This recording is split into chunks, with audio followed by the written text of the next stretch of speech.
Identification and examination of typewritten question documents. William E. Hagan in 1894 made the first comment on typewriting examination.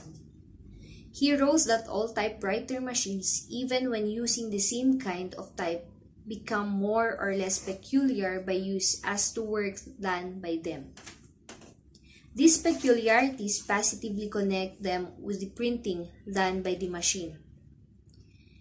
This exposition of the principles of typewriting identification was followed in 1900 by Daniel T. Ames, who wrote that the identity of writing by different operators as well as that done on different machines can be done with considerable degree.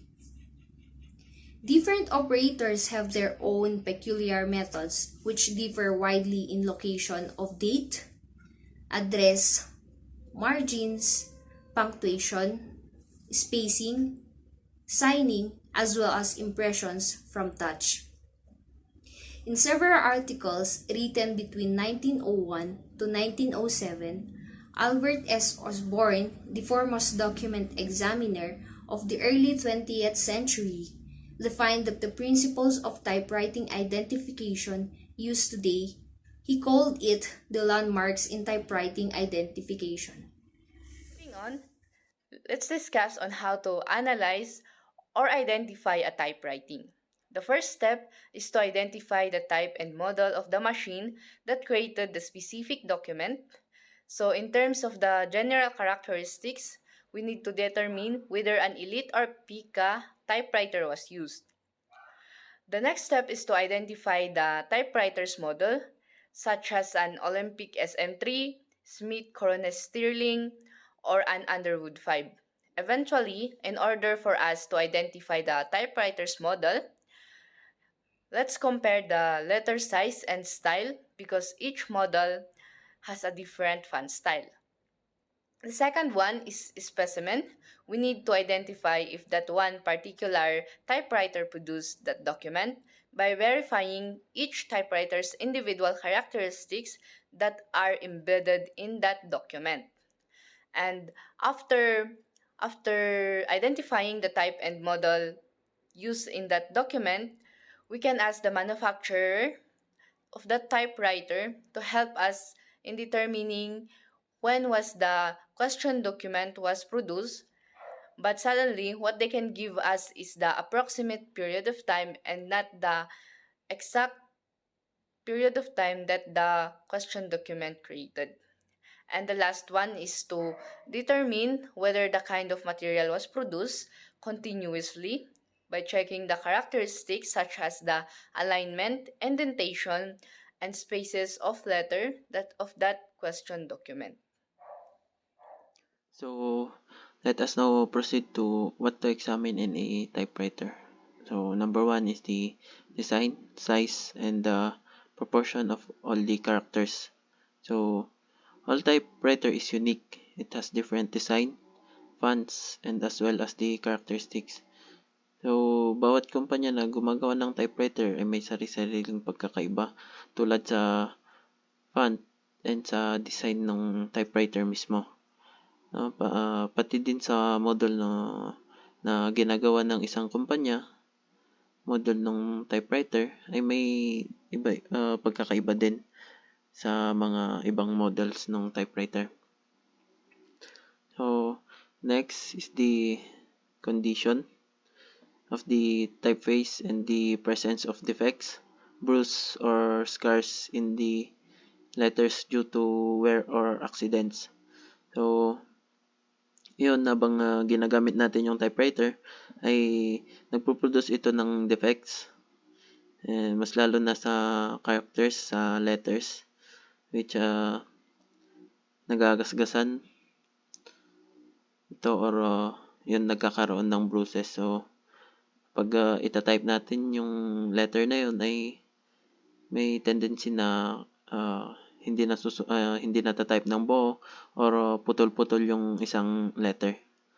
So, next is the weight of the impression of the upper, lower, right or left sides of each feet. Next is the positioning of the letter. Yun nga, nag-iiba din yung position ng letter. And next is the vertical and horizontal alignment. So, these two is what to consider in examining a typewriter. So, itong dalawa, ito yung kino-consider ng isang mag-exam sa typewriter.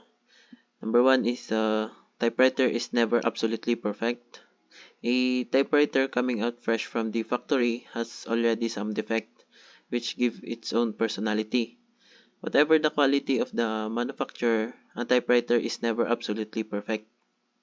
So, if the typewriter was manufactured or built by one company, it has the same font style and the characteristics ng typewriter. However, it has unique malfunctions or defects. So, pagkalabas pa lang ng typewriter, no, or pagkagawa ng typewriter ay meron na kagad itong defects. No, and yun nga, sabi natin, a typewriter is never absolutely perfect. Next is the long-term use. No? Later, through faults of the typist and also by wear, the typewriter will acquire a stronger individuality by new defects, which became more and more prominent and in time progressively overcome the initial. So, as we use the typewriter, more different defects will be produced, no?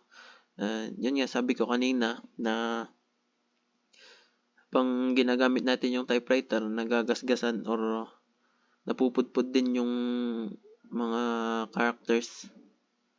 And siyempre habang ginagamit natin yung typewriter, meron din yung instances na ayaw na mag-print nung pinipindot natin na letter, no?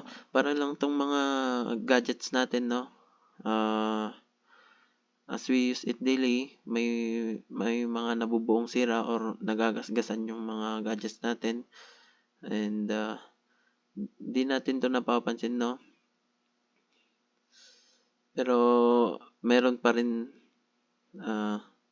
tulad ng mga battery life ng gadgets natin is yung maximum capacity niya nababawasan habang ginagamit natin.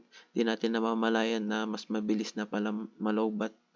No? Habang tumatagal, kapag ginagamit pa rin natin siya habang tumatagal, ganun, magpo-produce pa rin siya ng mga defects. So next is we have the classification of typewriter as to typeface. We have the Pika typeface and the Elite typeface. So they are the two sizes of typewriter. And Pika and Elite refer to how many characters per inch the typewriter types. So Pika stands for a type size for typewriters, providing 10 characters to the inch. Technically, it is a unit of measure, while Elite has 12 characters per inch. So Elite is smaller letters spaced closer and you fit more words per line. So in short, Pika is larger than Elite. So now let's move on to sample of cases with the use of typewriters in a commission of a crime. So the very first known attempt at forgery with the use of a typewriter is this case, the People versus Wesley case, wherein a New York lawyer altered another lawyer's affidavit by adding the words "the same" with his Underwood typewriter. So ang ginamit ni Wesley para i-alter yung affidavit is an Underwood typewriter, and yung original na nagamit na typewriter para i-produce yung affidavit is a Remington typewriter. And the examiner, William J. Kensley, nakapag-identify siya ng 13 characteristics that were different from the Remington typewriter and the Underwood typewriter. So, between the 8 months of charge and trial of Wesley, he contacted Arthur Buckwell of the General Typewriter Company, wherein he requested that they alter an underwood of the same model as his so that it would contain the same characteristics na nagamit niya para i-forge yung affidavit. And yung request na yun is para sana masabi niya on his trial na sabi niyo na those words the same were written by my machine only, wala nang iba pa. But meron akong nakitang machine na nakakapagsulat naman ng mga words na yon. Yun sana yung say niya if he gets them to alter an underwood of the same model as his. Pero at the end of the trial is na-prove pa rin ng experts that the altered typewriter was different from the Underwood typewriter na ginamit ni Wesley sa pag-alter ng document na yun. Although yes, may pagkakapareho yung na-alter na Underwood typewriter ng General Typewriter Company, meron pa ring differences doon sa affidavit na nakita doon sa case na yun. And yan ang isang example natin. Our next example is the Enry State of Bundy case wherein an aged man asked his attorney to redraft his last will and testament according to his instructions and send it to his home for execution. The attorney abided by the request of the old man. However, the will was intercepted by a daughter when it was already sent home. And what she did is she retyped the will on her own typewriter, changing some of the provisions that was in the document. And she presented it to her father as though it was the original document that was prepared by his attorney. So the old man was suffering from poor eyesight. That is why he executed the will in the presence of witnesses who told by him that it was his will. He did not read the will, or he did not ask someone to read it to him. He just signed it. Through diligent efforts of another attorney, the will was denied. In this case kasi, they found some mistakes. Could say that those are mistakes. Some mistakes that some characteristics that were different. An example is the use of punctuation marks. Instead of periods, there are colons. Instead of commas, there are colons. Instead of periods, there are commas. And that is some of the examples of how to analyze a document. Just a little trivia for all of us. Peter V. Titel is considered as the greatest living typewriter document examiner because of all the remarkable contributions that he's made on typewriting analysis and examination. And that would be all for our report. Thank you so much for listening. God bless and have a good day, everyone.